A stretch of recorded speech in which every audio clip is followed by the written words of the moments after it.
موت کی خبر م راجندر۔ اب جب چندر کانت 70 سال کا ہو گیا تو کچھ عجیب و غریب خیالات نے اسے گھیر لیا۔ ویسے تو ان خیالات کو عجیب و غریب بھی نہیں کہا جا سکتا، کیونکہ وہ ایک غیر معمولی طور پر حساس فنکار تھا اور بچپن سے ہی خدا، دھرتی اور آسمان کے بارے میں سوچتا رہا تھا۔ پھر نوجوانی کے ابتدائی ایام میں ہی یہ احساسات ان کے اندر ایک فن کی شکل میں پھوٹ پڑے تھے اور دیکھتے ہی دیکھتے ایک مشہور فنکار بن گیا تھا۔ اس کی تصویروں کی نمائشیں ہندوستان کے طول و عرض میں ہو چکی تھیں اور وہ اب ایک ملک کا ممتاز مصور تھا۔ اس نے کافی دولت بھی کمائی تھی۔ قدرت اس کے معاملے میں بڑی فیاض رہی تھی اور مناسب وقت پر اس کی شادی ایک اچھے گھرانے کی تعلیم یافتہ خوبصورت لڑکی سادھنا سے ہو گئی تھی۔ ان کے 3 بچے تھے، ایک لڑکی اور 2 لڑکے۔ لڑکی اسی شہر میں بیاہی ہوئی تھی اور دونوں شادی شدہ لڑکے بمبئی میں اعلیٰ ملازمتوں پر فائز تھے اور خوش و خرم زندگی گزار رہے تھے۔ اس طرح چندر کانت اپنی خانگی ذمہ داریوں سے کب کا فارغ ہو چکا تھا۔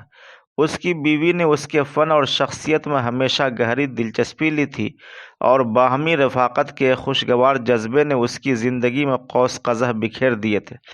سادھنا 65 سال کی تھی، لیکن بڑھتی ہوئی عمر نے بھی کبھی ان کے جذبات سے پر خوشگوار زندگی پر کوئی سایہ نہیں ڈالا تھا۔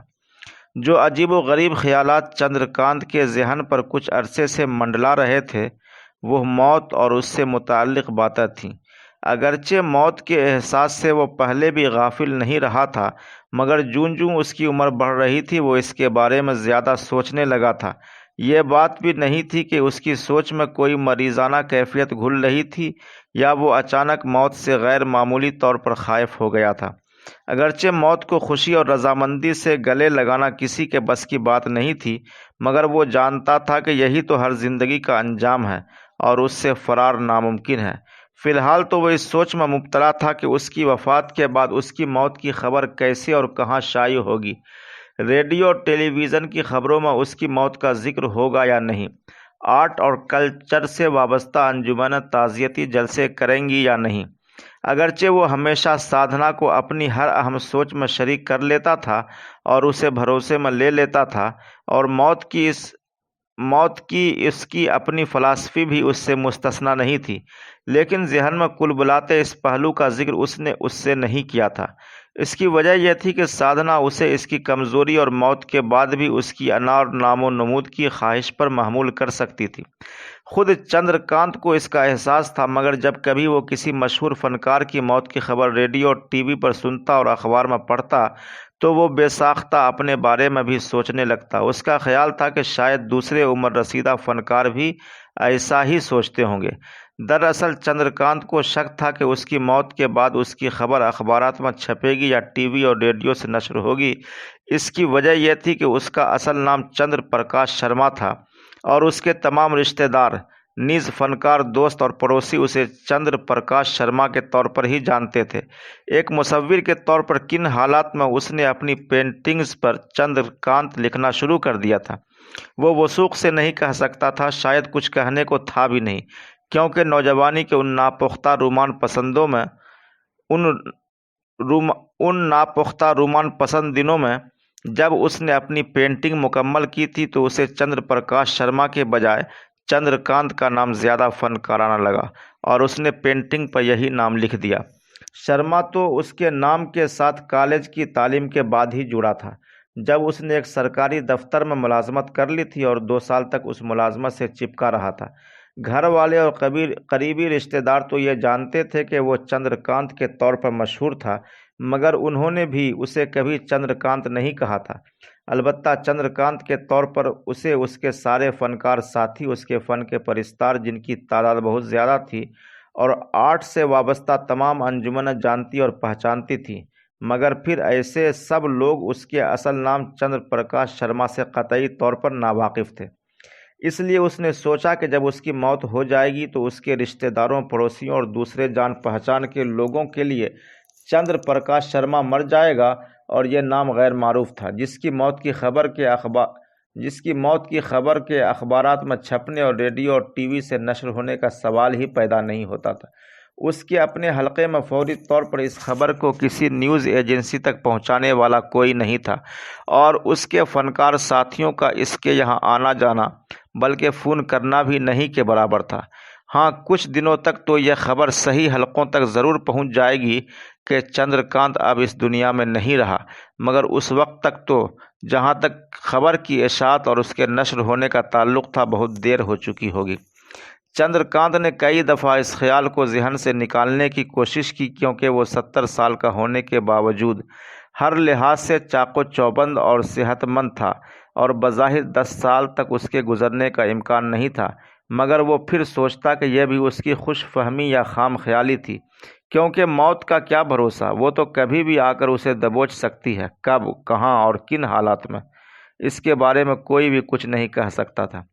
ایک روز چندرکانت نے سوچا کہ وہ سادھنا سے بات کر کے اپنے ڈھنگ سے اسے راغب کرے کہ جب کبھی بھی اس کی موت ہو تو یہ خبر لکھ کر یا لکھوا کر اسی روز 2-3 اخبارات میں اور کسی نیوز ایجنسی کو کسی کے ہاتھ بھیجوا دے، اور احتیاطاً فون بھی کروا دے۔ روزانہ اخبار میں چھپ جائے گی تو ٹی وی اور ریڈیو والے تو اپنے آپ اسے اپنے نیوز بلیٹن میں شامل کر لیں گے۔ مگر ایسا سوچنے کے تقریباً فوراً بعد ہی وہ اپنی حماقت پر حیران بھی ہوا اور ہنسا بھی، کیونکہ اس کا مطلب یہ یقین کرنا تھا کہ اس کی موت اس کی بیوی سے پہلے ہو جائے گی۔ اگر اس کی بیوی اس سے پہلے گزر گئی تو؟ کچھ دنوں کے بعد مزید سوچ بچار کرنے کے اس نے یہ فیصلہ کیا کہ وہ خود ہی یہ خبر لکھ کر 2-3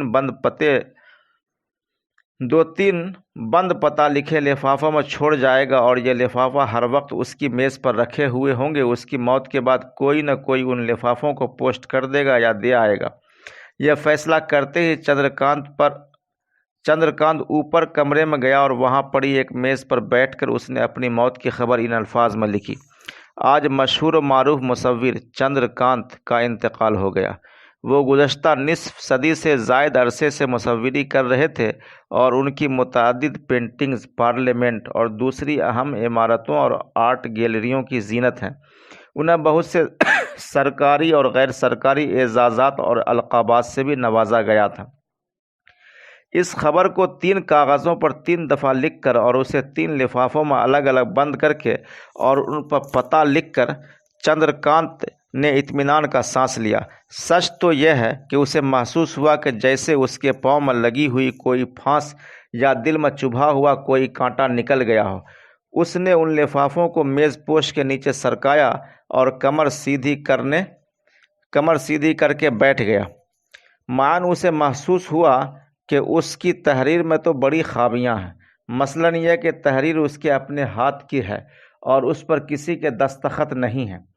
دوسرے، اس پر کوئی تاریخ نہیں تھی، اور روایت کے مطابق مرحوم کے پسماندگان کا ذکر نہیں تھا، مگر یہ خامیاں تو ہر اس تحریر میں ناگزیر تھیں جو موت سے پہلے اور اتنے پہلے خود آدمی لکھ لے۔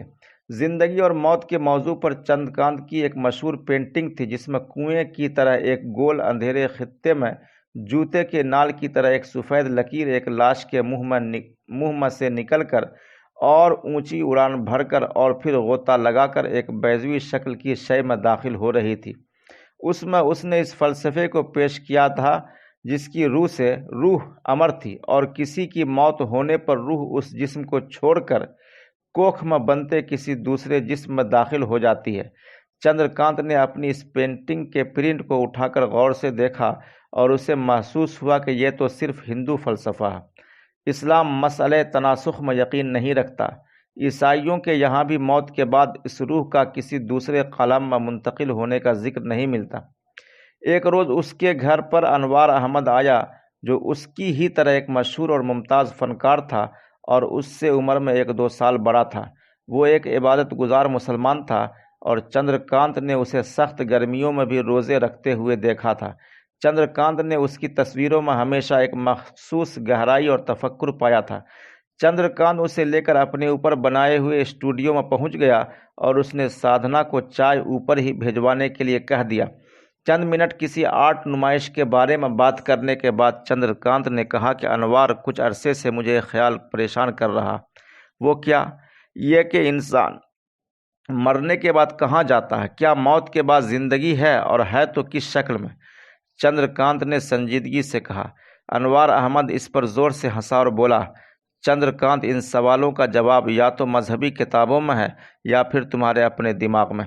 جہاں تک مذہب کا تعلق ہے وہ ایک عقیدے کی بات ہے، اور پھر سب مذاہب ایک سی بات نہیں کہتے۔ میاں ہم تم کیوں پریشان ہو، مر کر دیکھ لیں گے کہ کیا ہوتا ہے۔ ہاں، تم نے بھی تو اپنی ایک پینٹنگ میں جسے اطالوی سفارت خانے نے خریدا تھا اس مسئلے کو پیش کیا تھا۔ کیا تو تھا، چندرکانت نے کہا، مگر ہندو فلسفہ تھا۔ اب میں زیادہ سوچتا ہوں تو وہ بھی مکمل معلوم نہیں ہوتا۔ کیا تم روح میں یقین رکھتے ہو؟ یقیناً میرے دوست، انوار احمد بے جھجک بولا، لیکن میں اس کے ایک اور معنی بھی لیتا ہوں۔ اگر روح سے مراد کام کرنے کی طاقت ہے یا ہم اسے حرکت سے تعبیر کریں تو اس صورت میں مشینوں میں بھی روح کی موجودگی کو تسلیم کرنا پڑے گا۔ میری اپنی کار ہی کو لو، اگر اس نے کل پرزے ٹھیک سے لگے ہوئے ہیں اور ٹھیک ہیں تو ہمارے چابی لگاتے ہی کار اسٹارٹ ہو جائے گی۔ انجن کی ایسی پھر کو بھی ہم اس کی روح کہہ سکتے ہیں۔ انسان اور مشین کی روح میں فرق صرف یہ ہوتا ہے کہ جہاں مشینوں کی بار بار مرمت ہو سکتی ہے اور بار بار ان میں روح پھونکی جا سکتی ہے، جانداروں میں یہ عمل ناممکن ہے۔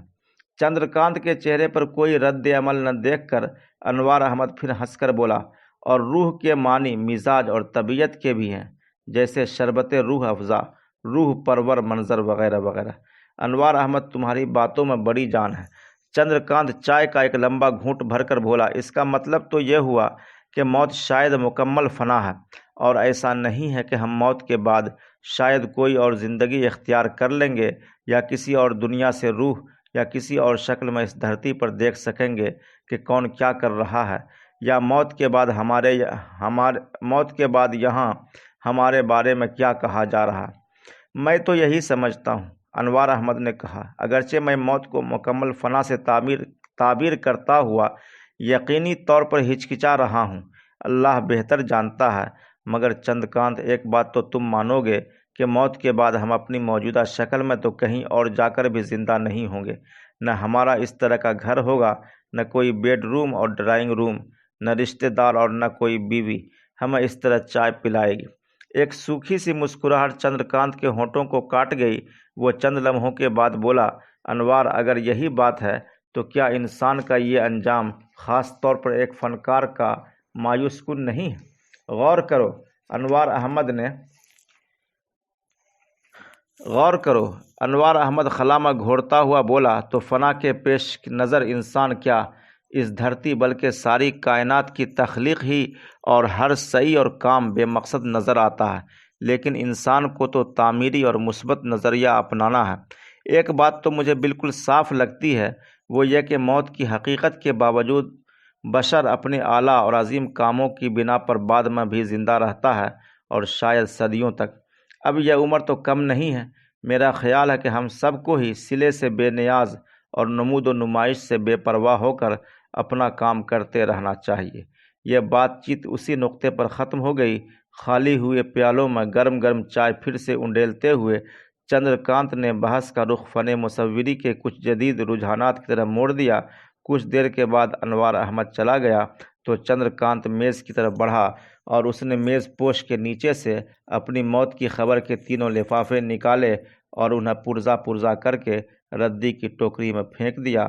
اس کا ذہن بالکل صاف تھا اور وہ سبک قدموں سے خوش و خرم نیچے اترنے لگا۔